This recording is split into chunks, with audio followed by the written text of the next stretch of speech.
सबसे बड़ी खबर अमेरिका ईरान सीज़फायर पर भारत का पहला बयान सामने आया और इसके साथ ही एलपीजी संकट को लेकर सरकार ने बड़ा फैसला भी ले लिया।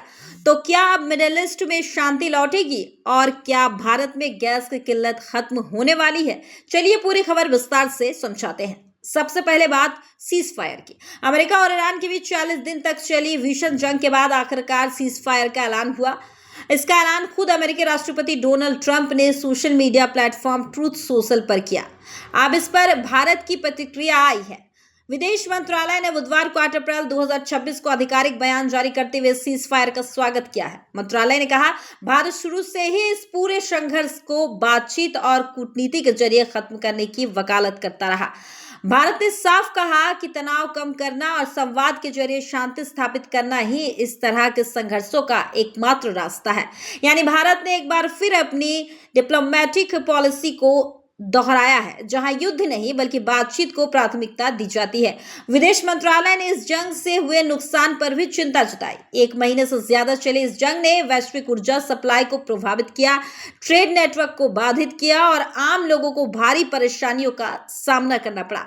भारत ने खास तौर पर उम्मीद जताई है कि अब स्ट्रेट ऑफ हॉर्मुज से ऊर्जा आपूर्ति और वैश्विक व्यापार फिर से सामान्य हो जाएगा। लेकिन कहानी यही खत्म नहीं होती। सीज़फायर के तुरंत बाद भारत सरकार ने एक और बड़ा कदम उठाया। एलपीजी संकट को लेकर नया फॉर्मूला तैयार किया गया है। दरअसल जंग के दौरान तेल और गैस की सप्लाई प्रभावित हुई, देश में एलपीजी की किल्लत बढ़ गई और कई सेक्टर संकट में आ गए।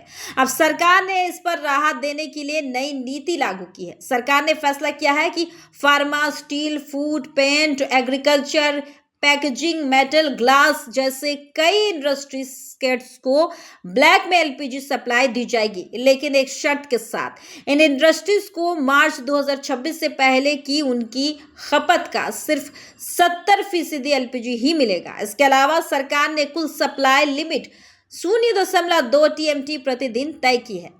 अब सबसे अहम बात, किसे पहले एलपीजी मिलेगी? सरकार ने साफ किया है कि जिन इंडस्ट्रीज में एलपीजी का विकल्प नहीं है, जहां नेचुरल गैस का इस्तेमाल संभव नहीं है, उन्हें पहले प्राथमिकता दी जाएगी।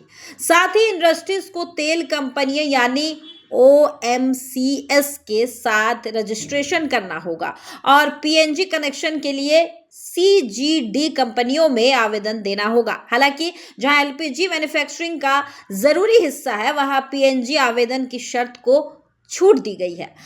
अब बात राज्यों की। केंद्र सरकार ने राज्यों को भी 3 बड़े निर्देश दिए हैं। Natural gas and petroleum products distribution order 2026 को सभी विभागों तक पहुंचाए। 10% अतिरिक्त एलपीजी कोटा का लाभ उठाए।